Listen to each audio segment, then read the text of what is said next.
Kekalahan telak timnas Indonesia dan kritik keras terhadap naturalisasi. Evaluasi total arah sepak bola nasional. Pada tanggal 20 Maret 2025, timnas Indonesia menghadapi laga penting dalam lanjutan kualifikasi Piala Dunia 2026 zona Asia melawan tim kuat Australia. Pertandingan yang digelar di kandang Australia tersebut berakhir dengan kekalahan telak bagi Garuda 1-5. Skor ini bukan hanya menyakitkan bagi para pemain dan pendukung, tapi juga membuka tabir tentang masalah mendalam yang masih membayangi sepak bola Indonesia. Kekalahan ini menjadi momentum evaluasi menyeluruh terhadap kebijakan strategis yang diterapkan oleh federasi, termasuk yang paling kontroversial dalam beberapa tahun terakhir, kebijakan naturalisasi. Salah satu pihak yang menyuarakan kritik keras terhadap pendekatan ini adalah pelatih asal Belanda, Robert Maaskant. Saat ini menukangi Helmond Sport di Eerste Divisie. Maaskant menilai bahwa Indonesia terlalu bergantung pada naturalisasi pemain keturunan atau asing sebagai solusi instan, padahal sistem pembinaan usia dini dan infrastruktur sepak bola dalam negeri masih tertinggal jauh. Melalui tulisan ini, kita akan menelusuri kekalahan dari Australia secara taktis, melihat dampak kebijakan naturalisasi, mendalami kritik dari pelatih luar negeri, dan merumuskan langkah strategis untuk masa depan sepak bola Indonesia. Australia, dengan reputasi sebagai salah satu kekuatan utama di Asia, menunjukkan dominasi penuh atas Indonesia. Sejak awal pertandingan, mereka langsung menekan dan mencetak gol cepat. Lini pertahanan Indonesia tampak rapuh, koordinasi antar pemain minim, dan pressing yang dilakukan nyaris tak efektif. Statistik pertandingan mencerminkan ketimpangan. Penguasaan bola, Australia 68%, Indonesia 32%. Total tembakan, Australia 19, 9 on target, Indonesia 5, 2 on target. Corner, Australia 8, Indonesia 1. Passing akurasi, Australia 89%, Indonesia 72%. Satu-satunya gol Indonesia dicetak oleh Rafael Struijk pada menit ke-53, yang memanfaatkan celah kecil dalam pertahanan Australia. Namun, secara keseluruhan, performa tim sangat timpang. Kelemahan utama, koordinasi lini belakang buruk. Beberapa gol Australia datang dari kesalahan elementer bek tengah. Lini tengah tidak mampu mengontrol permainan. Indonesia kesulitan mempertahankan penguasaan bola lebih dari 5-6 operan. Kelelahan fisik dan mental. Jelas terlihat bahwa Australia lebih bugar dan lebih siap dalam duel 1-1. Pelatih Shin Tae-yong menyebut bahwa pemain Indonesia masih harus banyak belajar dalam hal kecepatan permainan, organisasi taktik, dan mental tanding di level atas. Naturalisasi bukanlah hal baru bagi Indonesia. Dalam 2 dekade terakhir, PSSI telah mengadopsi pendekatan ini untuk memperkuat skuad nasional dengan pemain-pemain keturunan atau yang memiliki koneksi darah dengan Indonesia. Tujuan awal naturalisasi: 1. Mengisi posisi yang sulit diisi oleh pemain lokal, misalnya bek tengah atau striker tajam. 2. Meningkatkan kualitas skuad agar bisa bersaing di level Asia. 3. Membawa pengalaman dan kedisiplinan sepak bola Eropa ke dalam tim nasional. Beberapa pemain yang dinaturalisasi antara 2020-2025 antara lain: Jordi Amat, Sandy Walsh, Rafael Struijk, Jay Idzes, Justin Hubner, Nathan Chueon, Shane Patinama. Dampak positif: meningkatkan daya saing tim nasional, memberikan inspirasi bagi pemain lokal, meningkatkan eksposur media dan fanbase internasional.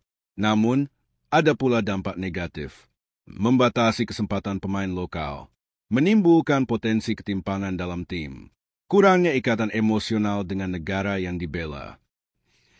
Robert Maaskant, yang pernah melatih tim-tim seperti NAC Breda, Venlo, dan kini bersama Helmond Sport, menyuarakan kritik terhadap pendekatan naturalisasi yang dilakukan Indonesia. Indonesia terlihat terlalu fokus pada pencarian pemain luar. Mereka lupa bahwa tanpa sistem yang kuat di dalam negeri, talenta terbaik pun tidak akan bisa berkembang maksimal, ujarnya. Menurut Maaskant, naturalisasi bisa dilakukan, tetapi harus disertai dengan sistem pembinaan usia muda yang konsisten. Ia membandingkan dengan Belanda, di mana bahkan klub-klub kasta 2 dan 3 memiliki akademi yang terstandarisasi dan menghasilkan pemain dengan pemahaman taktik tinggi sejak usia dini.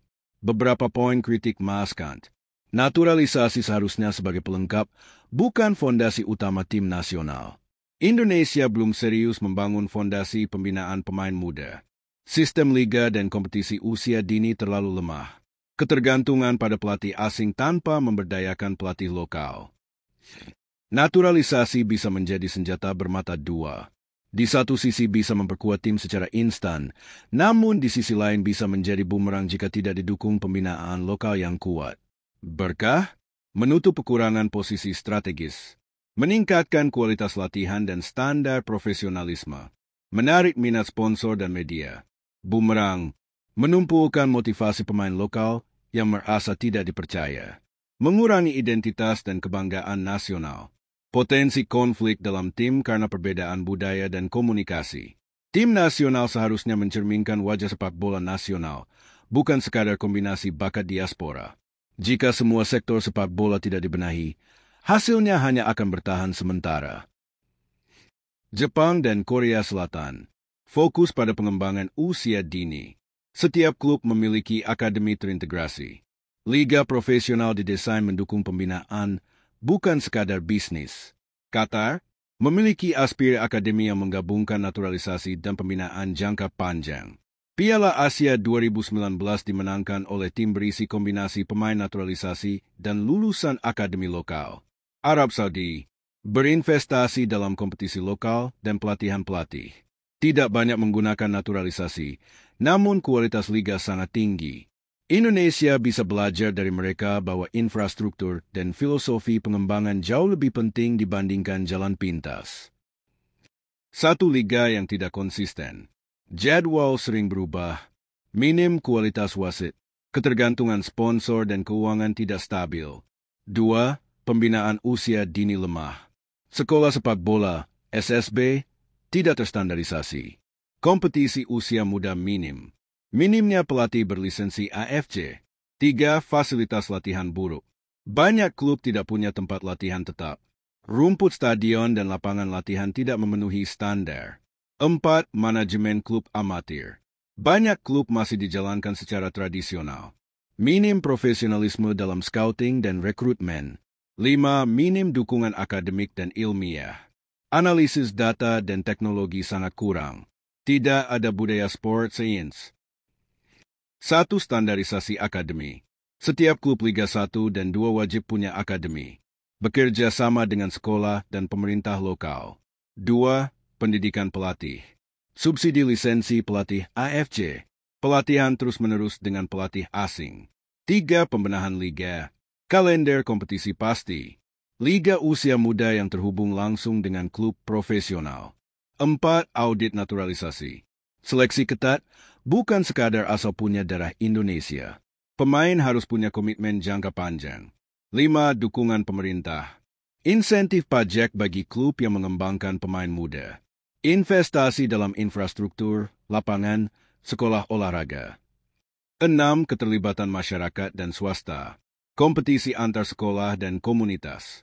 Peran BUMN dan perusahaan swasta dalam CSR olahraga. Kekalahan menyakitkan dari Australia bukan akhir segalanya. Justru, ini bisa menjadi pemicu kebangkitan jika dijadikan titik balik untuk refleksi dan reformasi besar-besaran. Kritik dari pelatih seperti Robert Maaskan bukan sekadar sindiran, tetapi tamparan realitas yang perlu disikapi dengan dewasa. Indonesia punya banyak talenta, semangat, dan potensi. Tapi tanpa arah yang jelas, semuanya akan sia-sia. Sudah saatnya sepak bola Indonesia dibangun dari dalam, bukan dari luar. Naturalisasi bisa menjadi bagian dari strategi, tapi tidak boleh menjadi satu-satunya. Sistem, pembinaan, dan budaya sepak bola lah yang akan menentukan apakah kita hanya akan terus bermimpi atau akhirnya benar-benar bisa bersaing di level dunia.